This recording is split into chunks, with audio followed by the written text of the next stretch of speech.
How to add send message messenger button to Facebook page. Hey guys, welcome back to our channel. So today I'm going to show you how you can add a messenger button to your Facebook page. First, you need to go ahead and launch your Facebook application, or you can just go ahead and open your web browser, then go to facebook.com in your PC or browser.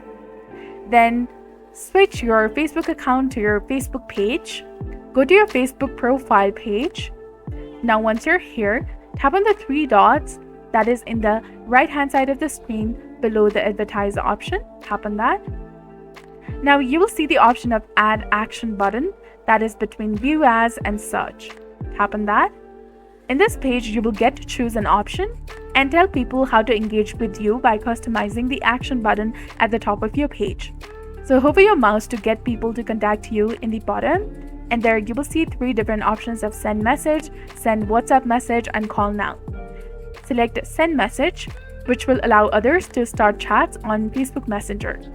Now tap on next, select your page, and then tap on save.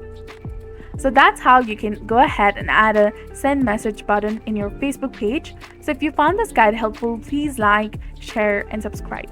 Thanks for watching, and we'll see you again in the next one.